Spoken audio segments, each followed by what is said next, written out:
que está integrado por su presidente, el señor Rolando Díaz Delgado, el señor Eduardo Barros, miembro de la CONACOM, y nos honra con su presencia el señor viceministro de Comercio, el señor Pedro Mancuello. Muchas gracias. En el día de hoy escucharemos la exposición del señor Rolando Díaz Delgado. Esta actividad está siendo transmitida por las cuentas oficiales de la Cámara de Senadores, por nuestro canal de YouTube, Senado TV Paraguay, y por el canal 24 IPTV de la grilla Ecopac. En estos momentos vamos a escuchar unas breves palabras de parte del ingeniero Juan Valentín García Miró, director general de la Academia Legislativa. Muy buenos días a todos y todas. Muchas gracias por su presencia.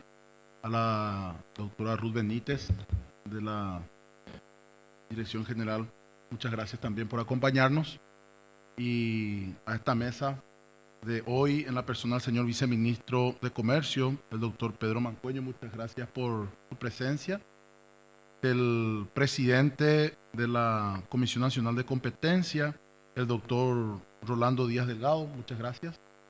Y también en representación del directorio, el doctor Eduardo Barros, porque son dos Eduardo dentro del directorio, así que muchas gracias también a ustedes y a todo el equipo humano de la Comisión Nacional de Competencias. Este evento en la cual tenemos el honor de poder compartir y traerlo aquí en esta dependencia del Poder Legislativo, tiene como objetivo poder conocer a profundidad las competencias, el marco regulatorio y las funciones de esta comisión tan importante que en los últimos tiempos hemos escuchado también referirse como una unidad técnica especializada en el tema tan importante para nuestro país.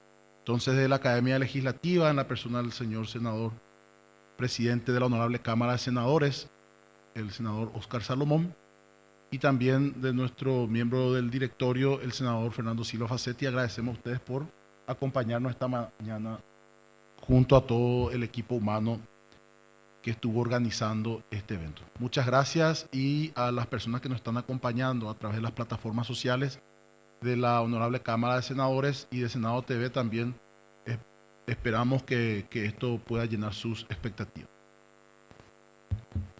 Muchas gracias, ingeniero. Seguidamente, escucharemos unas palabras del señor viceministro de Comercio, el señor Pedro Mancuello. Buenos días, doctora Ruth, señor director de la Academia Legislativa, señor presidente de la CONACOM, Eduardo Barros, miembro del directorio. Quiero en primer lugar felicitar la iniciativa. Realmente es un avance muy importante el proyecto de la Academia Legislativa. Yo provengo también del área de la enseñanza, de la docencia. Entonces, quiero felicitarles por la iniciativa. Este es el camino, el de capacitarnos, el de ir aprendiendo, de ir innovando. También quiero felicitar a los participantes por su predisposición a aprender, a conocer más, a mejorarse. Como servidores públicos, eso es lo que nos distingue, el esfuerzo que hacemos día a día para mejorarnos como personas, como profesionales y servir a nuestros compatriotas. Entonces, creo que este es el camino. Por eso, cuando recibí la invitación, no dudé y hicimos todo lo posible para acompañar a esta institución tan importante y tan nueva como es la CONACOM. La CONACOM es una institución, es la última en toda Sudamérica. Fuimos el último país en tener una Comisión Nacional de la Competencia. La ley, después me va a corregir el presidente, entiendo desde 2013, en el 2015 empezó a constituirse el primer directorio. No fue sino hasta el 2017 que tuvo el director de investigación, que es la pata que investiga y pone a consideración del directorio los casos de estudio. Pero realmente el equipo humano, el equipo técnico empezó recién hace un par de años. Podemos decir que tiene prácticamente 4 o 5 años de vida como institución, todavía con pocos funcionarios, todavía consolidándose, pero ya con resultados muy importantes, muy interesantes, y algunos de esos resultados prácticos vamos a verlos hoy aquí.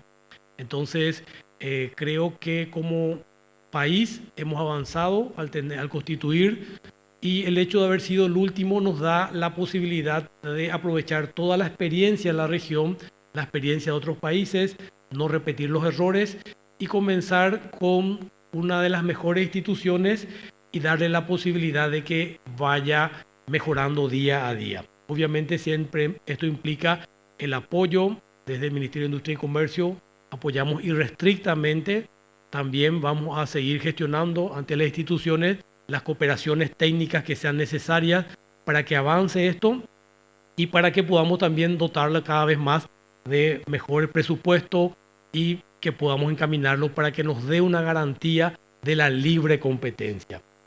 ¿Por qué es tan importante la libre competencia? Hay hechos que son verdades que se cumplen en cualquier parte del mundo. Yo provengo del área de la ciencia económica y decimos que economía se volvió ciencia porque existen leyes que se cumplen sí o sí, sin importar en qué parte del mundo está. Por eso es ciencia. Y dentro de lo que es ciencia, en economía está la economía positiva, donde estamos todos de acuerdo, leyes como de la oferta y la demanda, leyes como de que el pez grande se come al pez chico, y ahí va a ir después mi ejemplo. Y después está la economía normativa. En la economía normativa ya son las recetas, las sugerencias, y ahí puede cambiar de acuerdo a, como cuando te vas al doctor, todos pueden estar de acuerdo en el diagnóstico, pero cada uno te receta una medicina diferente. Entonces ahí puede haber diferentes opiniones. Es por eso es que necesitamos reforzar la ciencia, porque si nosotros consolidamos una institución, vamos a hacer un mercado más eficiente. Y ahí vuelvo a mi ejemplo del pez grande que se come al pez chico. Dentro de lo que es economía, está claramente aceptada que las empresas siempre buscan ganar la mayor rentabilidad posible. Eso es un hecho y está bien que así sea. Lo que se descubrió en economía es que dependiendo del tipo de mercado donde opere la empresa, va a ganar más dinero si opera de una forma que de otra. Y ahí vemos que la ley de la competencia, cuando es una competencia perfecta, asume ciertos principios. Muchos competidores, muchos compradores, un mercado donde haya igualdad de condiciones. Si eso se cumple, la economía funciona eficientemente y esa competencia genera los mejores precios posibles al consumidor. Y en esa situación, las empresas ganan mayor cantidad de recursos, siendo competitivas, reduciendo su precio y teniendo un margen pequeño, o sea, más pequeño, pero vendiendo una mayor rotación. Se disputan el mercado y ahí surge el famoso market share, la participación de mercado. Como un ejemplo práctico, ahora por ejemplo Petropar ha mantenido sus precios, los precios de combustible, que es todo un tema, todo el día nos llaman, estamos en el ojo de la tormenta por ese tema. Y realmente si uno mira el precio, no es el petróleo, el combustible diésel al cual se vende en el mundo, nosotros somos tomadores de precios, no tenemos condiciones de negociar, es como que cualquiera de nosotros se va y quiere comprar $1 y está el precio y ese es el precio. Algunas casas pueden mejorar un poquitito, pero uno es tomador de precio. Entonces, el precio es algo que muchas veces viene fijado y uno no lo puede ya discutir. Entonces, el tema del combustible, al haber muchas empresas, si Petropar baja sus precios, las otras empresas no quieren perder participación de mercado, entonces mantienen sus precios y Petropar nos sirve de un regulador natural en competencia. Entonces, esa es la manera como funciona cuando hay competencia. ¿Qué pasa cuando no hay competencia? Cuando hay una única empresa y esa única empresa es un pez grande que ya, como es grande, se fue comiendo a los peces chicos y la única empresa, la ley económica le dice, vos vas a ganar más dinero si sos una única empresa, vendiendo más caro, vas a tener más margen, vas a vender menos, vas a tener menos compradores, pero, eso es lo importante, vas a ganar más plata. Entonces, en situación de monopolio, o hay algo muy parecido que se llama oligopolio, cuando son pocos pero se ponen de acuerdo, la mayor rentabilidad de una empresa lo obtiene vendiendo más caro. Y ahí es donde gana la empresa, pero pierde el consumidor y pierde el mercado. Entonces, todos los países del mundo, y Paraguay fue uno de los últimos, se han dado cuenta de que si quieren que su mercado funcione eficientemente, tienen que necesariamente tener una institución que vele por la mayor libertad de concurrencia. Y esa institución en Paraguay es la CONACOM. Es la institución que busca lograr eso. Son leyes, en Estados Unidos le llaman leyes antitrust, antimonopolio, antiacuerdos. Y son leyes que el Estado indica cuál es el camino, hace los análisis con mucho rigor y va en beneficio de la libre competencia, y al hacer eso va en beneficio del consumidor, de mejores precios y de mejores condiciones. Por eso es muy importante que la CONACOM sea una institución independiente, sea una institución que se fortalezca, que siga teniendo los mejores técnicos y un directorio lo más profesional posible. Yo participé personalmente con un comité que era un comité de calificación para ir eligiendo cada uno de los directores de la CONACOM, y participaron representantes del sector privado, representantes del Congreso, de senadores, de diputados, nosotros del Ejecutivo, el MIC, Presidencia y de los gremios. Y fue un equipo donde dijimos: queremos a las mejores personas, a los mejores profesionales, no solamente por currículum, sino una experiencia de vida intachable que nos garantice como país que estamos protegidos. Por eso creo que es un gran avance tener una comisión de la competencia, y es un lujo y un privilegio tener aquí a los directores, al presidente de la CONACOM, explicándonos de primera mano cuáles son los principales problemas y en qué condiciones ellos tienen que actuar. Temas que parecen términos un poco raros, precios predatorios, la conducta anticompetitiva, son temas muy interesantes que vamos a aprender, vamos a conocer hoy, y vamos a ir entendiendo un poco más y viendo qué podemos hacer nosotros para ir mejorando nuestra Nobel Comisión Nacional de la Competencia. Entonces, reiterando mi agradecimiento por la invitación, director, directora, las felicitaciones por la participación de parte de ustedes, y a la CONACOM por que sigan trabajando, brindándonos un ambiente de la mejor competencia posible, que nos vuelva a un país competitivo, sin distorsiones, y esto es lo que valoran muchísimo los inversionistas cuando vienen a Paraguay.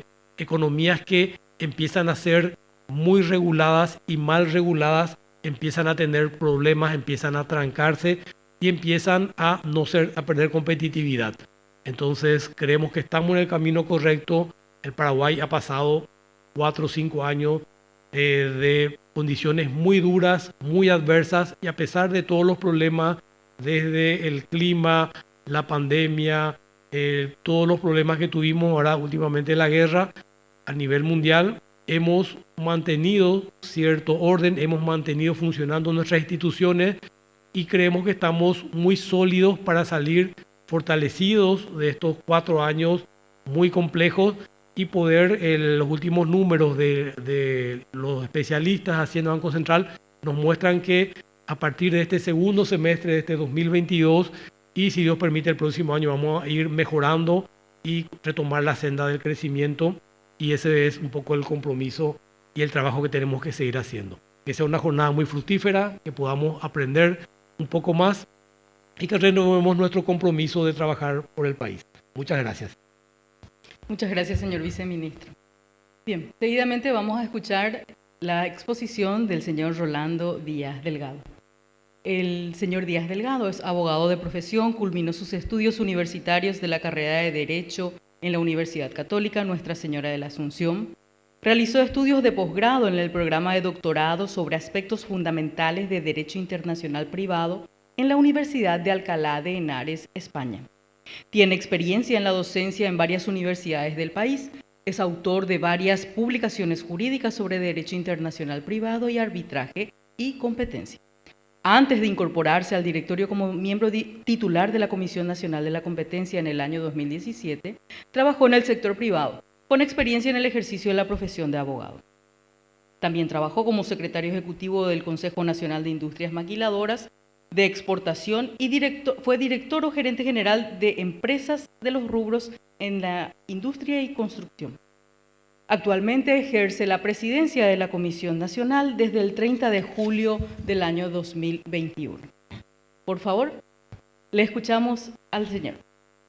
Muchísimas gracias, muy buenos días a todos, buenos días viceministro, muchas gracias director, gracias por recibirnos aquí hoy y gracias a los funcionarios. Esto está primeramente pensado para llegar a los funcionarios del Congreso y gracias a la tecnología que hoy tenemos a nuestra disposición, pues también estamos llegando por diversos medios a todos los interesados, así que también aprovechamos para saludarlos a ellos.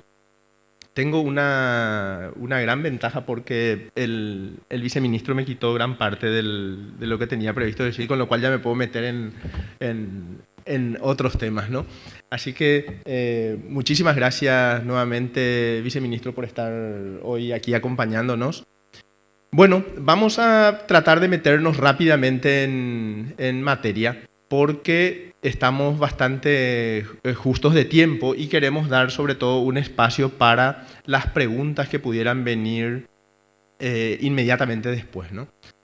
El objetivo de la charla es comentarles muy rápidamente cuáles son las funciones de la Comisión Nacional de la Competencia y en ese marco vamos a partir con esta agenda refiriéndonos a un contexto inicial, luego vamos a empezar a hablar del control de concentraciones, de las prácticas restrictivas de la competencia y de la promoción de la competencia, que podríamos decir son tres ejes fundamentales en la actividad que desarrolla la Comisión como órgano de aplicación de la Ley de Defensa de la Competencia.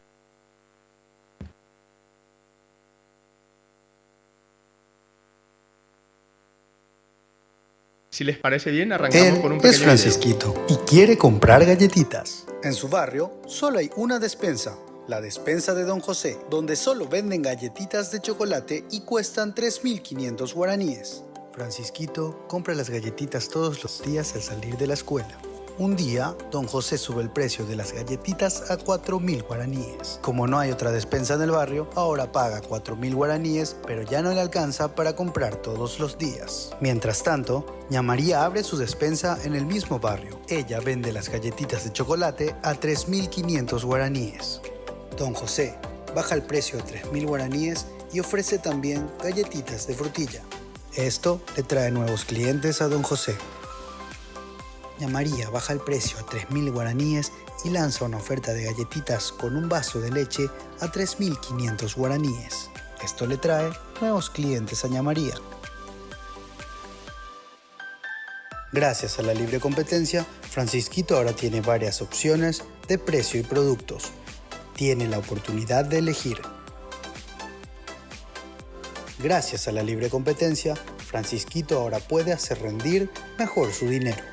Don José y Ña María están innovando en sus productos y ahora tienen nuevos clientes. La libre competencia nos permite crecer a todos. Es un mensaje de la Comisión Nacional de la Competencia. Bien. Él es Ahí. Con la introducción de Francisquito, que viene a mostrarnos un poquito cómo funciona y cuáles son las ventajas de la libre competencia, vamos a introducirnos en el contexto en el que nos encontramos, en el contexto normativo. Cabe destacar que el artículo 107 de nuestra Constitución Nacional garantiza la libre competencia, que en desarrollo de este artículo 107 en el año 2013 se promulga la Ley 4.956 de Defensa de la Competencia, disponiéndose también la creación de la Comisión Nacional de la Competencia como órgano de aplicación. En el año 2014 se dicta el decreto reglamentario y en el año, a partir de ahí tenemos nuestro esquema normativo.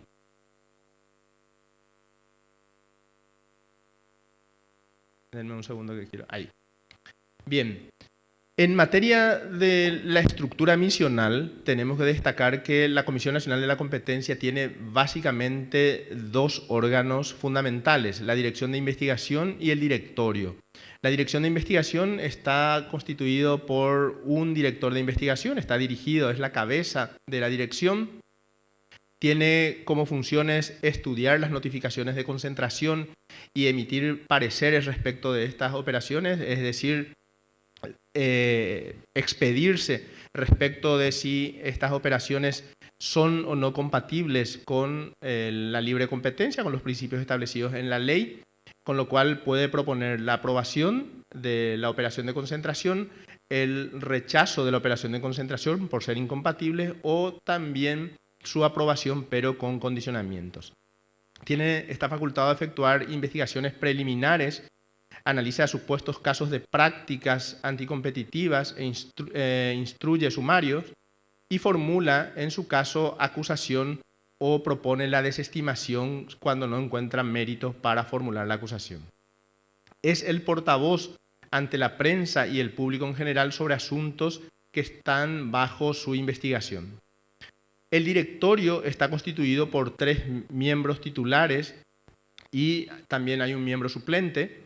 El directorio se ocupa de resolver sobre los pareceres de la Dirección de Investigación en materia de concentraciones, resuelve sobre las acusaciones presentadas por la Dirección de Investigación en materia de prácticas anticompetitivas y, esto es muy importante, no puede emitir opiniones sobre casos bajo investigación en la Dirección de Investigación.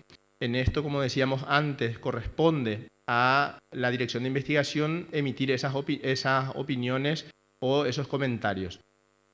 Y está facultado sí a emitir opiniones sobre barreras a la competencia.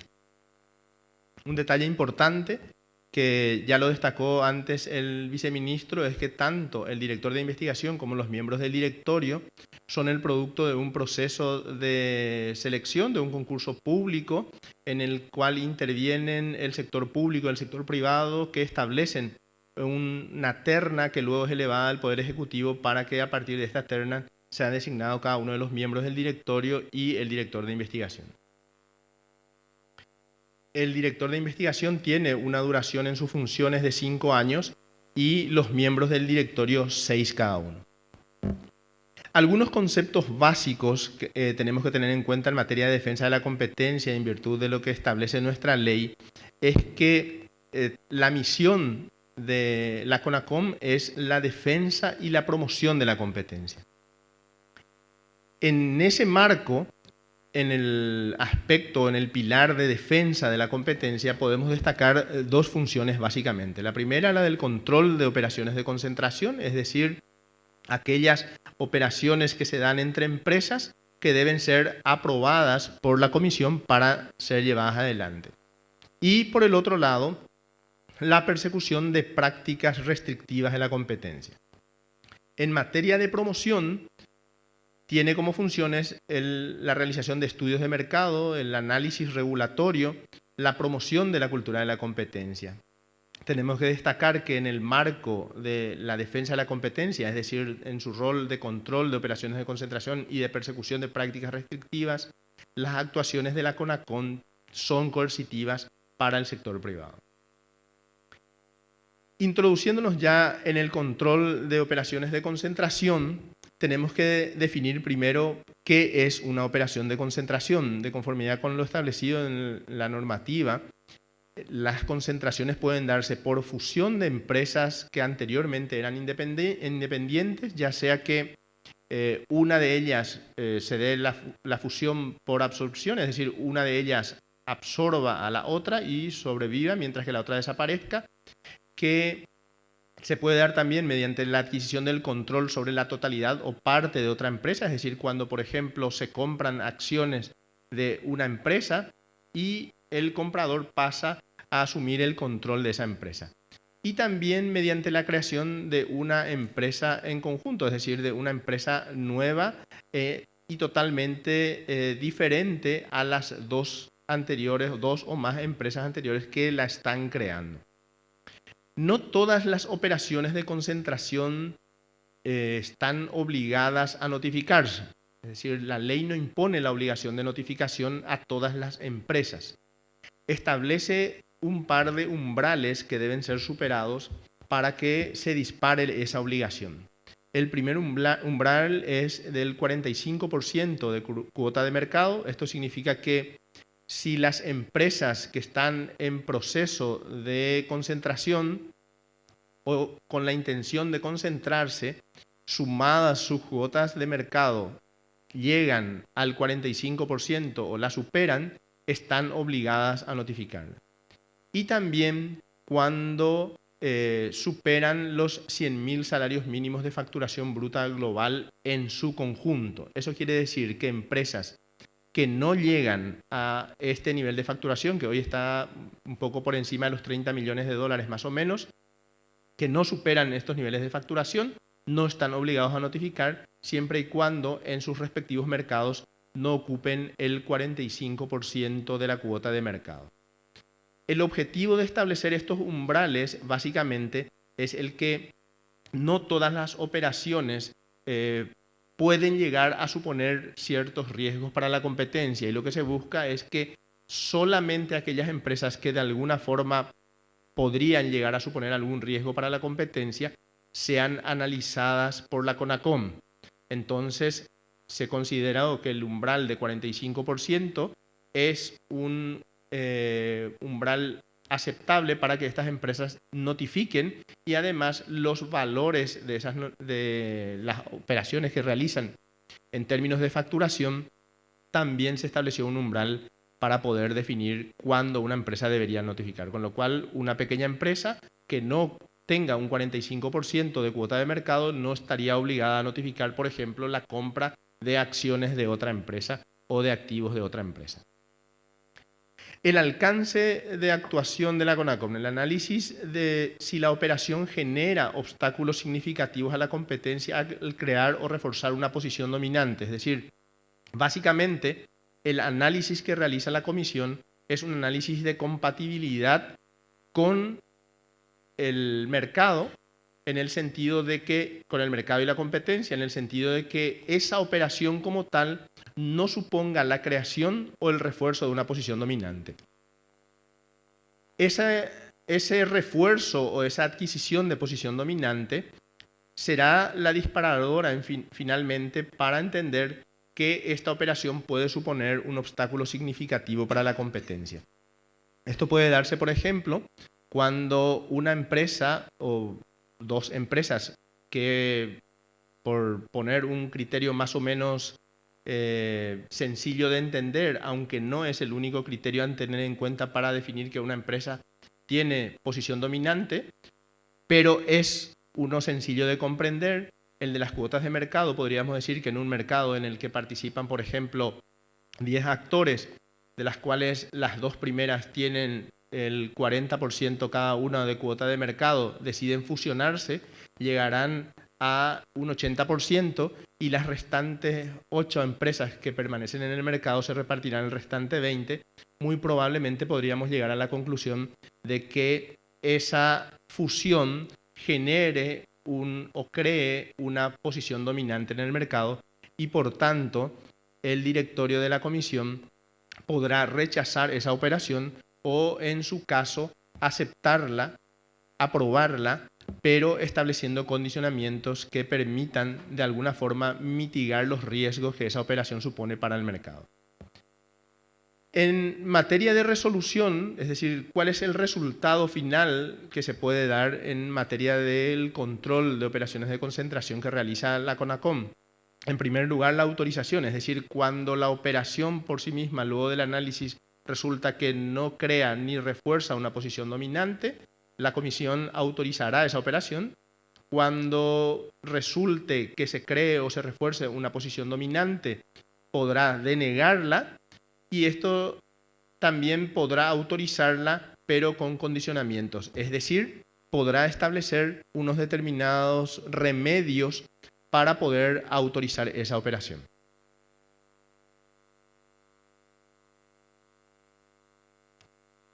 Algunos casos que sobre todo porque pueden resultarnos llamativos en el sentido de que los vemos andando un poco por la calle y que pasaron por la Comisión Nacional de la Competencia, son el caso de Frigomerc y Frigonorte, una operación de concentración del año 2020, en el cual Frigomerc propuso la adquisición del control de Frigorífico Norte.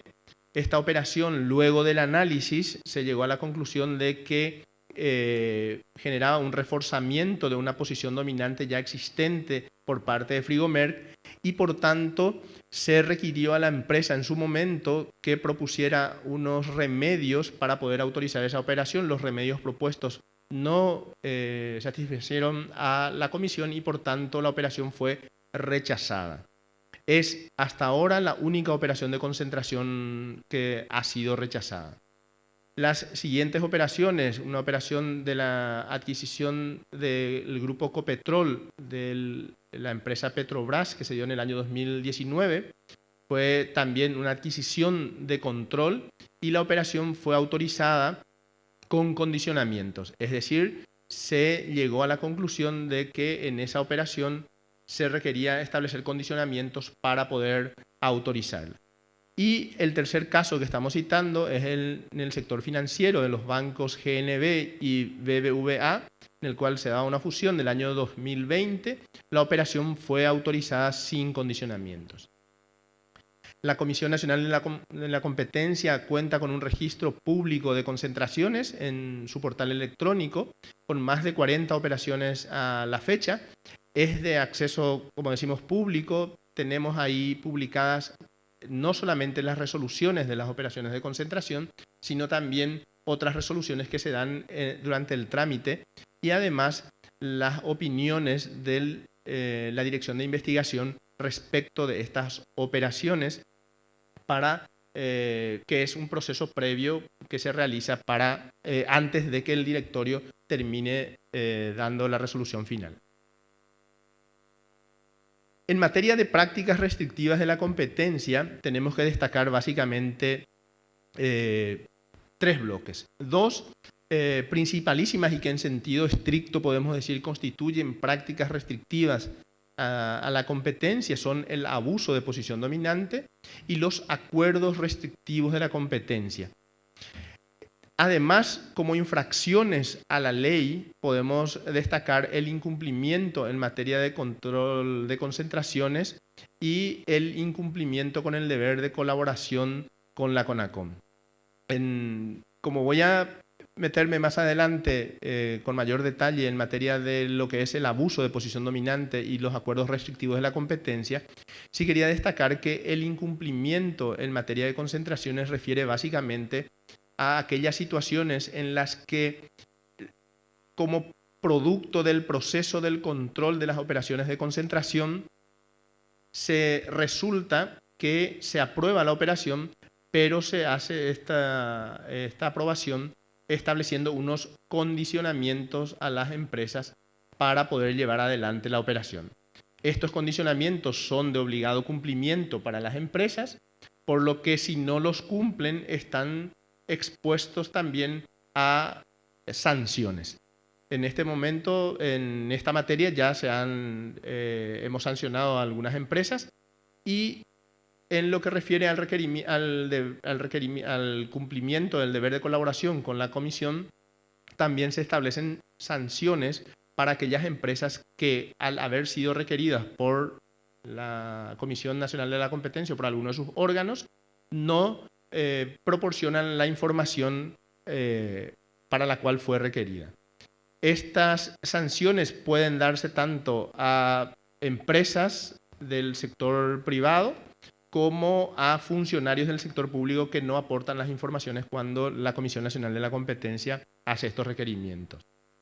Una cuestión importante también a destacar en materia de abuso de posición dominante y acuerdos restrictivos de la competencia es que, de conformidad con el artículo 2 de la ley, cuando una conducta está amparada en una norma legislativa, es decir, cuando el ejercicio de un derecho, facultad o prerrogativa excepcional otorgada o reconocida por la ley no se considerará práctica anticompetitiva ni abuso de posición dominante. Es decir, que la o las empresas que actúen en el marco de una ley no serán pasibles de ser sancionados por la Comisión. Si nos metemos en el apartado de abuso de posición dominante, tenemos que destacar lo primero que nada es que el hecho de que una empresa goce de una posición dominante no le supone como tal el incumplimiento de la ley, es decir, no es pasible de sanción por ese simple hecho.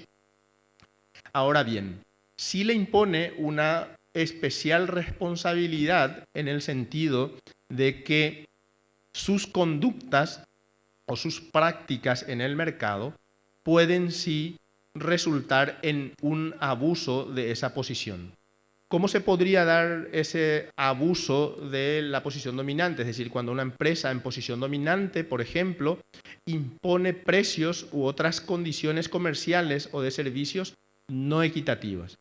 Cuando limita la producción, la distribución o el desarrollo técnico en perjuicio injustificado de los competidores o de los consumidores, cuando niega injustificadamente a satisfacer las demandas de compra de productos o de prestaciones de servicios, cuando aplica injustificadamente también condiciones desiguales, cuando causen desventajas en competidores frente a otros, cuando subordina contratos a la aceptación de prestaciones suplementarias que no guarden relación con el objeto de tales contratos y cuando como consecuencia de esa conducta obtiene o intenta obtener bajo la amenaza de ruptura de relaciones comerciales precios, condiciones de pago, modalidades de venta, pagos de cargos adicionales y otras condiciones de cooperación comercial no recogidas en las condiciones generales de venta que se hayan pactado. Puedo poner, por ilustrar algún ejemplo aquí. Por ejemplo, decíamos, una empresa que tuviese un poder de mercado y que sea quien abastece, por ejemplo, en el mercado el 70% de un determinado producto y los restantes competidores están muy atomizados y que tuvieran cuotas de mercado muy bajas, podríamos poner en extremos para que nos resulte más fácil la comprensión, decir que tienen cuotas, por ejemplo, en torno del 1%, es decir, alguien que tiene esa fuerza importante, ¿no? El 70%, es decir, 30 otros competidores que tengan cada uno el 1%, que además no tienen, en nuestro ejemplo, la espalda financiera suficiente y que tienen además limitaciones en su capacidad instalada de producción. ¿Qué podría ocurrir en este caso? Que, por ejemplo, la empresa decide limitar su producción, es decir, decide bajar su producción buscando con esto incrementar los precios de los productos, sabiendo que las demás empresas no van a poder contestar esa conducta en el sentido de que no tienen capacidad de producción adicional. Es decir, ellos siempre van a poder seguir aportando al mercado las mismas cantidades de productos que tienen. Con esto estaría abusando de su posición dominante. Por tanto, decimos, el hecho de tener la posición dominante no se sanciona, no se castiga, no se reprocha desde el punto de vista de la ley, pero sí el que efectivamente con alguna de estas prácticas o conductas abuse de ella.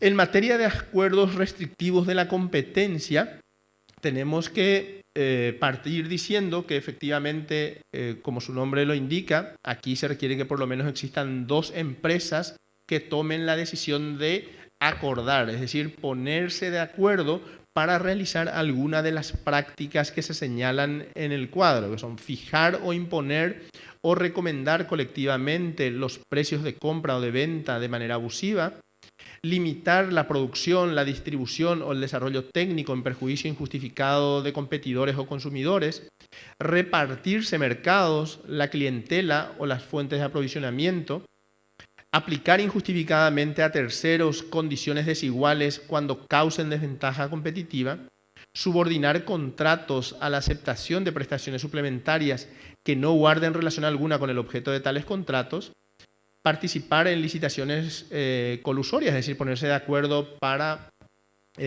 participar en determinadas licitaciones, restringir la producción o venta, en particular mediante cuotas de mercado, la negativa concertada, es decir, acordada para adquirir productos de los proveedores, y la denegación colectiva injustificada de participar en un acuerdo o de admisión en asociación decisiva para la competencia.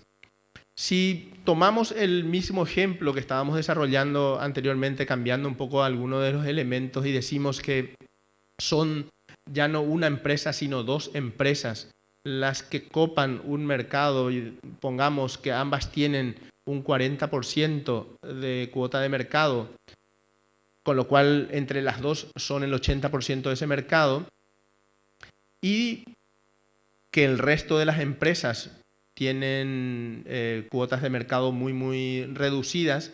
Si estas dos empresas se pusieran de acuerdo, por ejemplo, para limitar la producción, que es el mismo ejemplo que utilizamos en materia de abuso, se podría dar, se entendería que están actuando de forma contraria a lo establecido en la norma, con el objetivo, por ejemplo, de limitar la producción y por tanto buscar con ello también la subida de los precios. Casos típicos de acuerdo podrían ser el que las empresas que no tienen por qué tener grandes cuotas de mercado, pero que, por ejemplo, se repartan los territorios, es decir, un grupo de empresas en Paraguay deciden sencillamente no molestarse y retirarse de determinados mercados, y algunos dicen yo me ocupo de la zona norte del país, la otra empresa se ocupa de vender en la zona sur y la otra en la otra zona que sea, ¿no? Con esto se estarían repartiendo el mercado con el objetivo de reducir la tensión competitiva, y esto evidentemente es reprochable desde el punto de vista de nuestra ley. Si nos introducimos ahora al procedimiento en caso de acuerdos restrictivos, abusos de posición dominante e incumplimiento en materia de concentraciones, es decir, en materia de condicionamientos, tenemos que decir que el procedimiento se puede iniciar por denuncia, que pueden ser denuncia de los afectados o de cualquier persona o empresa. También se puede iniciar de oficio, es decir, la Dirección de Investigación tiene la posibilidad de iniciar estas investigaciones de oficio. Luego se pasa a un periodo de investigación preliminar. Estas concluyen con la acusación o con la desestimación, es decir, no toda investigación necesariamente tiene que terminar o va a terminar con la formulación de una acusación. Puede efectivamente, como consecuencia de esa investigación, llegarse a la conclusión de que no hay elementos suficientes para considerar que haya habido una infracción, y por tanto se puede proponer también la desestimación. De ahí, en caso de darse una acusación, se abre el sumario disciplinario. En este sumario, la parte o las partes sumariadas, es decir, las empresas, cuentan con la oportunidad de ejercer un amplio derecho a la defensa. Pueden solicitar la apertura de un periodo probatorio. Durante ese periodo probatorio puede ofrecer y desarrollar las pruebas que considere oportunas. Y finalmente, una vez cerrado ese periodo probatorio, se produce la conclusión en la cual tanto la Dirección de Investigación como las empresas acusadas pueden presentar sus alegatos finales, y concluye el sumario con sanción o absolución. El hecho de que la Dirección de Investigación haya formulado acusación, por ejemplo, no conduce necesariamente a una sanción. Es decir, es el directorio el que finalmente termina definiendo con las pruebas que se desarrollaron en el expediente la convicción de que se produjo o no una infracción a la Ley de Defensa de la Competencia y, por tanto, si sanciona o absuelve. Las resoluciones de la comisión, una vez concluido el sumario, pueden ser objeto de acción contencioso administrativa, es decir, se puede ir ante los tribunales. Los incumplimientos de requerimiento siguen otro procedimiento distinto al establecido hasta aquí.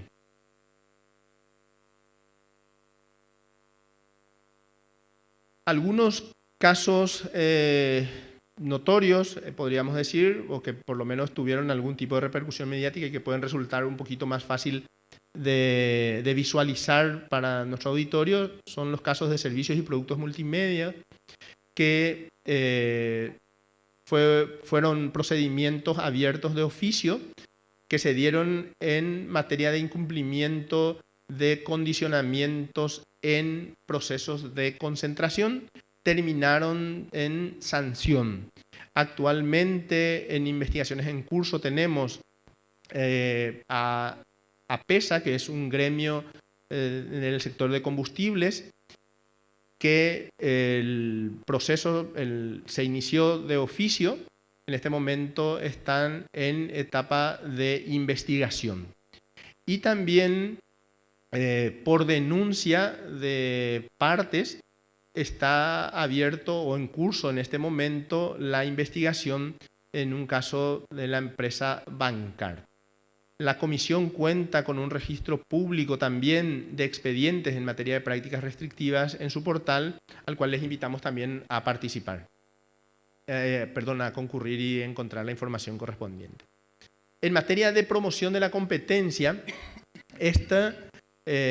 tenemos que destacar que en esta misma actividad que estamos haciendo hoy forma parte del bloque o el pilar de promoción de la competencia. Y empiezo por el tercer punto, en este caso, que es la sensibilización del público en general, ¿no? En este sentido, desarrollamos una serie de actuaciones, insisto, esta misma actividad para tratar de explicar en qué consiste la libre competencia y cuáles son las funciones de la Comisión Nacional de la Competencia como órgano de aplicación, constituye uno de nuestros objetivos fundamentales. Los desarrollamos mediante este tipo de actividades, venimos desarrollando hace ya unos años, un par de años por lo menos, actividades hacia el público en general. Tenemos y hemos hecho varias actividades con gremios, particularmente para explicar a sus asociados cuándo actúan en el marco de una libre competencia y cuándo podrían estar poniendo en riesgo con conductas que podrían resultar ser reprochables. Podemos desarrollar esta actividad también mediante estudios de mercado. Actualmente estamos trabajando en un estudio de mercado del sector eléctrico, que será nuestro primer estudio de mercado.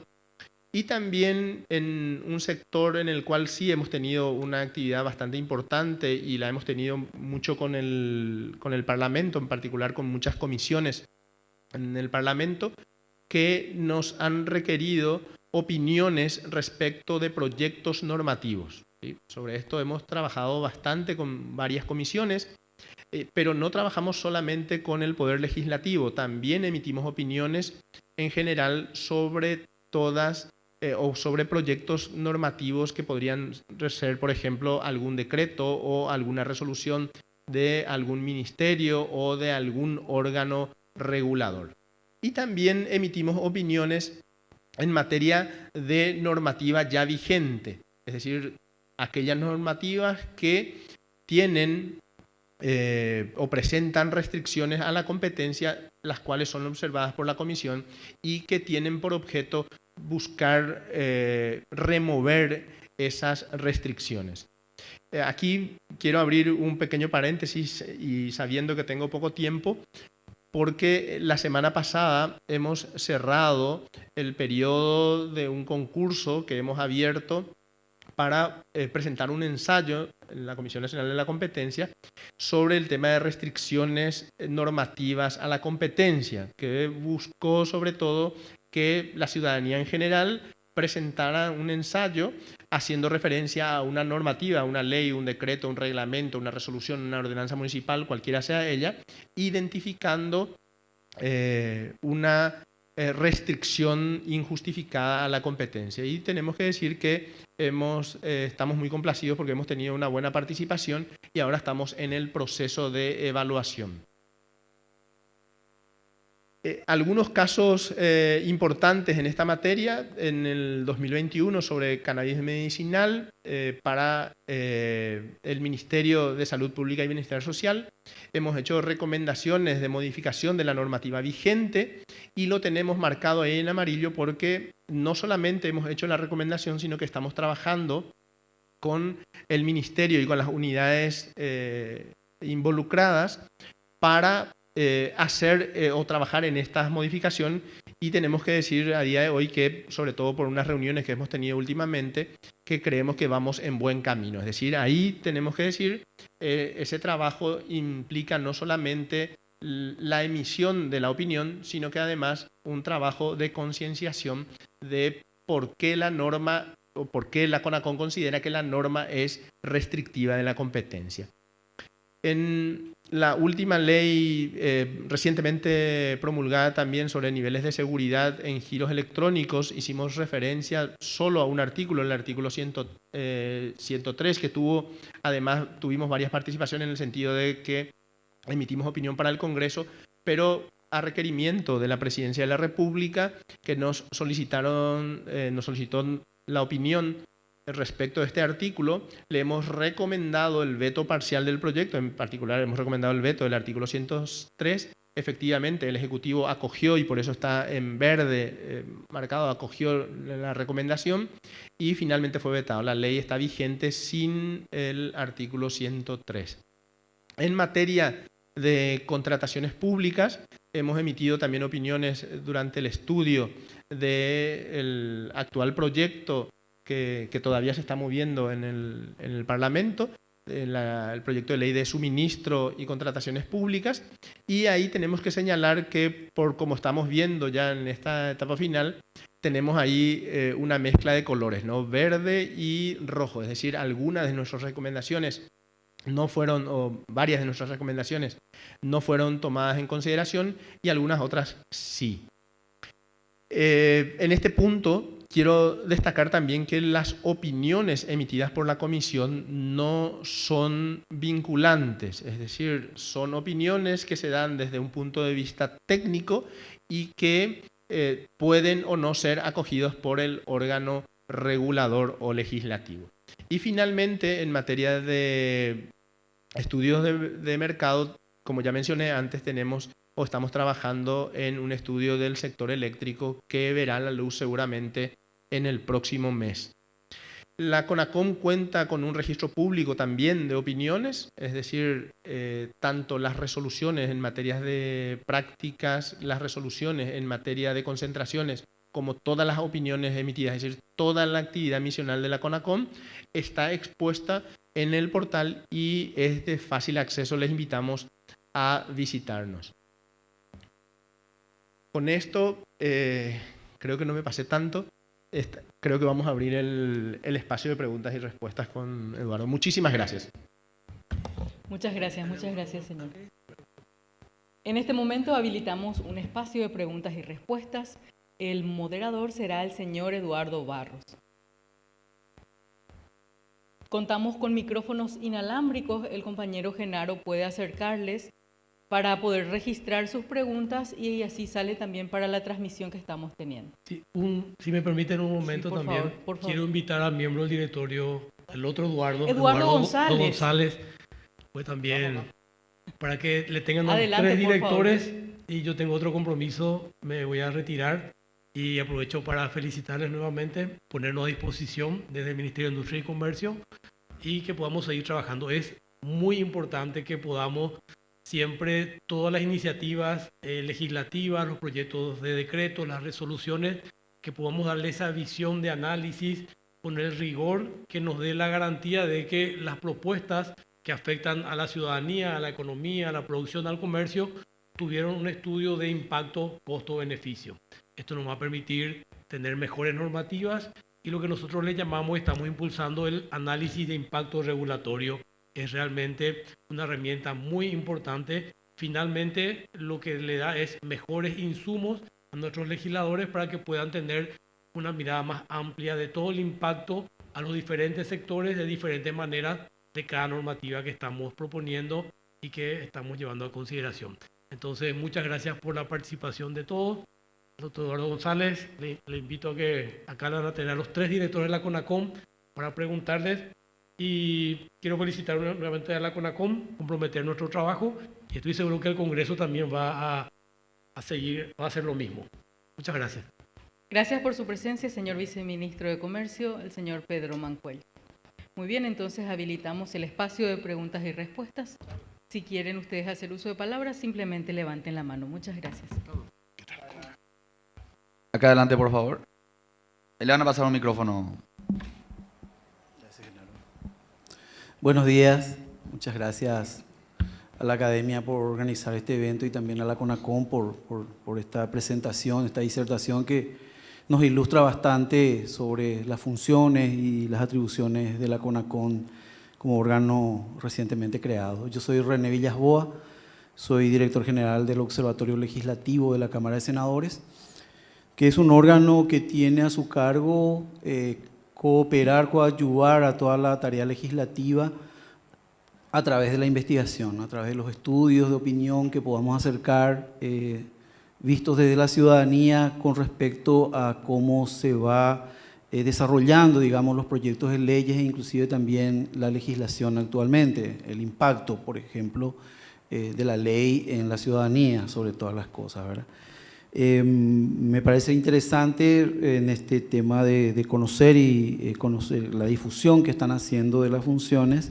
En el artículo 29, en las facultades y atribuciones de la CONACOM, en el inciso, básicamente en el H, de estudiar e investigar los sectores económicos, analizando la situación y el grado de competencia, quería consultar cómo son funciones que de alguna manera vinculan muy de cerca a la CONACOM con todas las empresas, tanto del sector público, mixtas en muchos casos también del sector privado, en base a ciertos procedimientos y estándares de control, cómo la ciudadanía participa en ese proceso. Es decir, digamos que todo lo que tiene que ver con el abuso en materia de competencia, de todo lo que tiene que ver, y más allá de la denuncia, planteo. Ustedes plantean estudios de mercado como un mecanismo desde la CONACOM, pero el consumidor común y corriente, como decimos, el ciudadano, que ante una normativa como esta, ¿hay algún tipo de estudio que tienen previsto ustedes hacer? Nos interesa mucho conocer y también nos ponemos a disposición para eventualmente trabajar en caso de que haya necesidad de hacerlo, ¿verdad? Acerca de esto, de cómo el ciudadano puede también ser consultado con respecto a esto. Porque sabemos que dentro del campo del quehacer diario de las personas hay muchas acciones, ¿verdad? Está la telefonía, está el campo de la televisión, de las empresas, de todo, ¿verdad? Entonces, ¿cómo la ciudadanía, a través de CONACOM, por supuesto, puede participar en estos procesos de consulta, o ustedes solamente lo realizan como estudio de mercado? Esa es la consulta. Muchísimas gracias. Como señalé antes, voy a tomar un ejemplo. Realmente hay varias formas en las que tratamos de mantener una comunicación con la ciudadanía y sobre todo de recepcionar un poquito las inquietudes que puedan surgir, ¿no? Pero una muy rápida es el que todas nuestras disposiciones están expuestas, ya sea resoluciones, opiniones, están a disposición del público en general, es decir, todo el mundo puede acceder a ellas y puede, en todo caso, cuestionarlas o revisarlas o hacer los comentarios que les parezca oportuno. Otra parte del proceso es que cuando nosotros vamos a emitir, y pongo un ejemplo concreto, el año pasado emitimos una guía, el año antepasado ya una guía sobre buenas prácticas para gremios, ¿sí?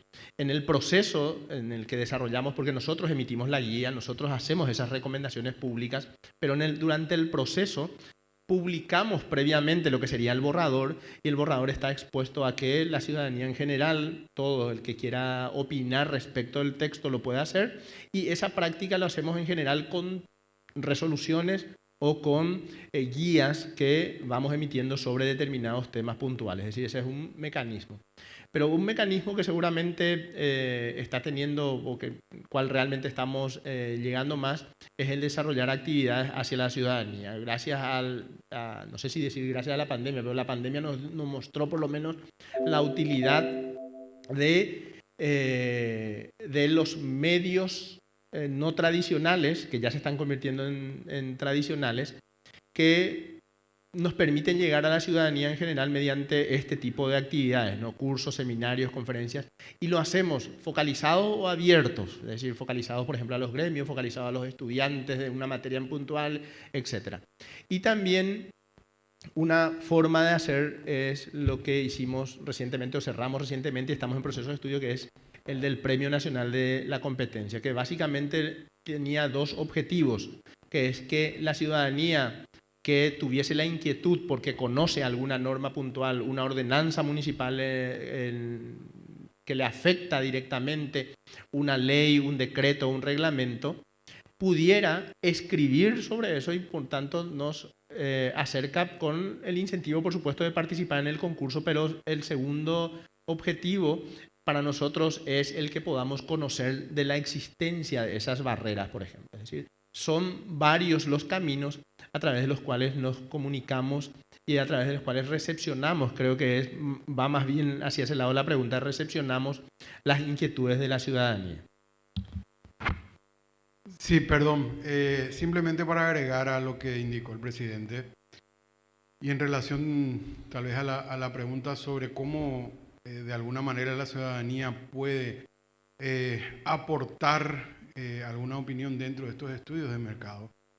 Para iniciar un poco estos estudios, se hizo un análisis en CONACON donde se priorizaron los mercados, es decir, se definieron 7 mercados que son los que vamos a iniciar los estudios de mercado propiamente. Uno de ellos es el sector eléctrico, pero no es el único, como dije, son 7. Estamos hablando también del mercado retail, o sea, el mercado de los supermercados, el mercado de la telefonía y otros mercados, como también de las licitaciones públicas, y creo que también el mercado de construcciones exactamente, entre otros.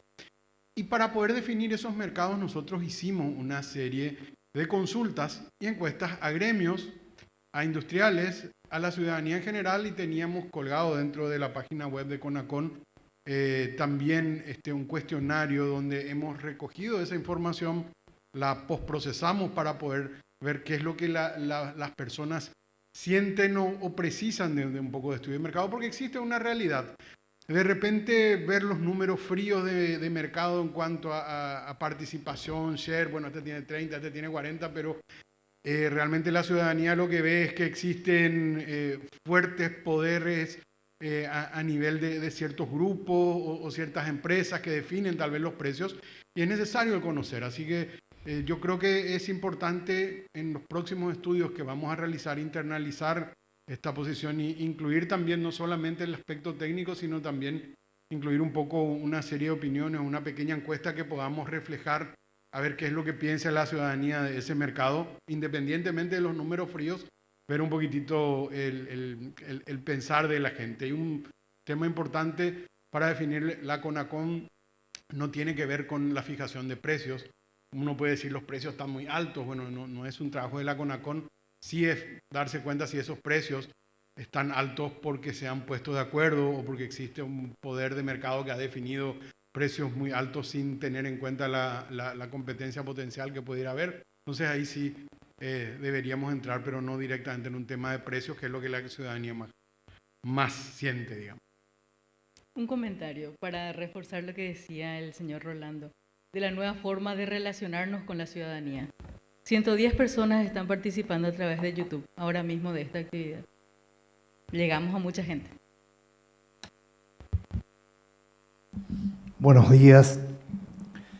Mi nombre es Rubén Cardoso, soy de la Comisión de Economía aquí del Senado.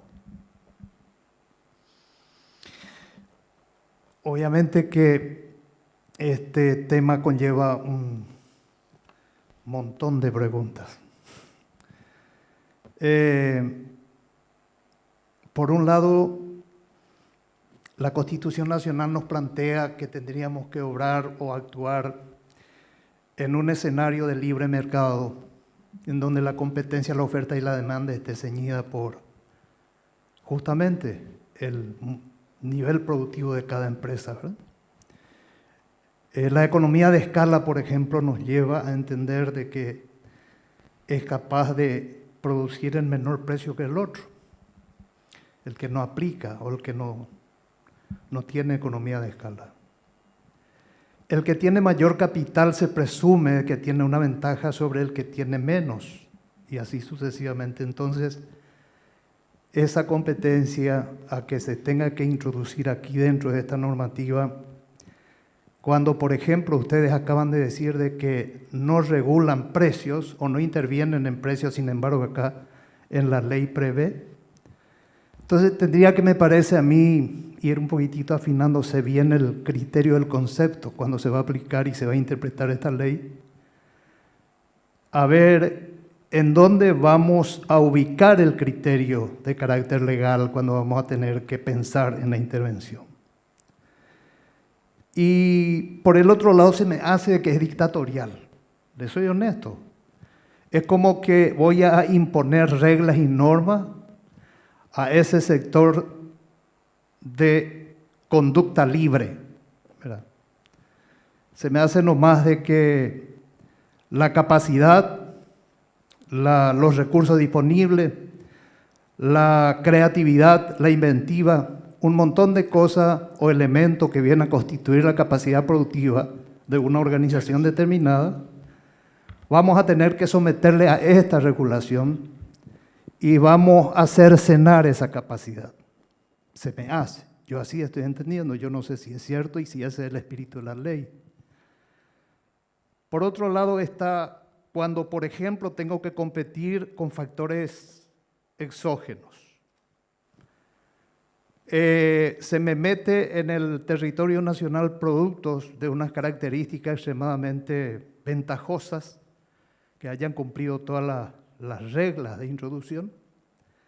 Y yo también envío productos de producción local al exterior y también con ventaja comparativa en precios, porque pareciera ser de que el elemento precio es aquí el centro de esta reglamentación, precio. Acá no hablamos de cantidad, no hablamos de economía de escala, no hablamos, nada de eso hablamos. El estudio de mercado pareciera ser de que solamente se ubica dentro de un concepto de detectar cómo piensan la gente, ¿verdad? Y yo no creo que la gente tenga demasiada capacidad crítica con relación a lo que están recibiendo servicios o productos tangibles e intangibles, porque lo que menos tiene la gente es información, muy poca información se tiene. Entonces, cuando yo estoy consumiendo una carne del Chaco o de Misiones, de mi pueblo, ¿verdad? Yo no sé si ese carácter competitivo, comparativo, cuál de ellos tendría que ser en mejores condiciones para que me favorezca a mí el consumo.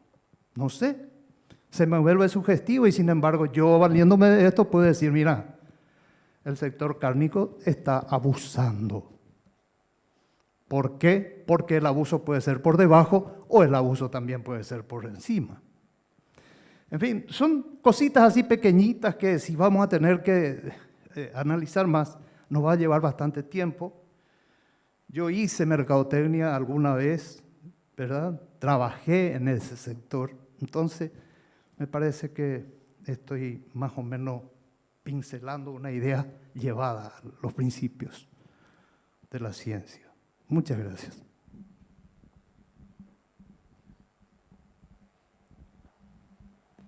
Voy a tratar de ser súper breve. Voy a tomar solo un punto de los varios puntos que la señora quiere. Alguien quiere el micrófono por allá. Mientras yo voy contestando, ¿sí?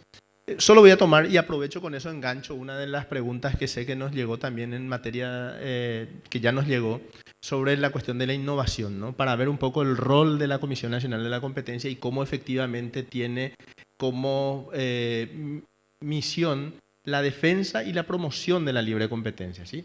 Es decir, la Comisión Nacional de la Competencia primero no interviene en definir cuál es el precio al que tienen que vender las empresas, pero como decía aquí el miembro del directorio, Eduardo González, sí interviene cuando se detecta que ese precio es producto de una práctica contraria a la competencia, ¿sí? Por un lado. Por el otro lado, y quería enganchar con esto del cómo podemos, por ejemplo, desde la Comisión Nacional de la Competencia favorecer la innovación. Cuando surgen las plataformas que facilitan el contacto entre proveedor y consumidor en materia de transporte individual de personas, como podrían ser estas plataformas de Uber, Move o Bolt que operan actualmente en Paraguay, la Comisión Nacional de la Competencia identificó en varios municipios normativas, hoy vigente en Asunción, recientemente en Capiatá, también unos proyectos en San Lorenzo y en Ciudad del Este, pero si me centro puntualmente al de Ciudad del Este, que establecía algunas restricciones, es decir, en realidad estaba poniendo barreras a eso que usted estaba señalando de la innovación, ¿no? Es decir, algo nuevo, disruptivo que venía efectivamente a favorecer finalmente al mercado y al consumidor. Cuando la Comisión Nacional de la Competencia interviene en ese asunto, lo que hace es emitir una opinión recomendando el veto de la normativa a un municipio en particular que efectivamente fue acogido en su momento. Es decir, el rol en ese momento no es el de establecer barreras a la innovación, sino todo lo contrario, es decir, favorecer a ese proceso de innovación. Y así en muchos sectores, insisto, con el fin de darle sobre todo la palabra a otras personas también, pero les agradecemos su intervención. Sí. Antes de hacer uso de la palabra, quisiera agradecer a la doctora Ruth Benítez, nuestra presentadora, quien se dirige ahora a una audiencia pública. En su persona agradecemos a la Dirección General de Atención a la Ciudadanía y Acceso a la Información Pública, quienes estuvieron acompañándonos en la fecha y que tienen una audiencia pública a las 10:30. Pero nosotros continuamos. Adelante. Muchas gracias. Muchísimas gracias. Buenos días, mi nombre es Fernanda Benítez, yo soy asociada en Ferrer Abogados, formo parte del equipo de defensa de la competencia. Primero que nada, agradecerles por el espacio. Para nosotros los abogados del sector privado es un puente súper interesante poder entender a fondo las funciones de la CONACOM y la perspectiva de los nuevos criterios que tienen. Mi pregunta es muy puntual y es particularmente en el marco del segmento de control de concentraciones. Lo que nosotros fuimos viendo a lo largo de los años es que de repente tenemos operaciones de concentración que si bien llegan a los umbrales, particularmente el umbral de facturación, ya sea por las actividades del grupo económico, normalmente nos llega el coletazo de la transacción que normalmente ocurre en otros países del exterior, ¿verdad? Pero cómo se llega a los umbrales y la ley dice, bueno, nosotros recomendamos siempre notificar por una cuestión de cumplimiento de la ley, ¿verdad? Pero también vemos que es tendencia en países de la región aplicar procedimientos de tracto un poco más abreviado, fast track, que permiten que estas operaciones que en sí no prevén que haya un impacto local puedan ser igual analizadas por la Comisión de Competencia del país en particular, pero con un procedimiento un poco más abreviado porque ya de por sí no se prevé que tenga un impacto a nivel local. Entonces quería saber si es que la CONACOM prevé un procedimiento de ese tipo en el corto plazo para este tipo de situaciones. Muchísimas gracias. Bueno, la respuesta tiene que ser necesariamente que sí, ¿verdad? No es algo que esté fuera de nuestro radar, ni mucho menos. Es una cuestión en la que hace un tiempo ya venimos trabajando y lo único que tenemos que tener es el diseño cerrado para poder ponerlo en práctica, ¿no? De hecho, estamos trabajando en los criterios que tienen que ser tenidos en cuenta para poder entrar por ese canal rápido, ¿sí? Pero sí, la respuesta efectivamente es que sí. Seguramente la pregunta que viene después de tu parte o de todos los profesionales de las empresas es ¿cuándo? ¿Verdad? Bueno, y en el cuándo seguramente, no sé, le miro aquí a mis compañeros y a todos en la oficina y nada, estamos trabajando en ello, no te podemos decir, ¿vale? ¿Alguna otra pregunta en la sala? Adelante, caballero, por supuesto. ¿Quién levantó la mano? Ah, ahí la señora. Para los que nos están viendo en vivo, en breve pasaremos a responder algunas preguntas, pero estamos apremiados de tiempo. Así que en caso que se corte la transmisión, le pedimos disculpas desde ya a los que nos están siguiendo y estamos abiertos a responder cualquier cosa de las oficinas.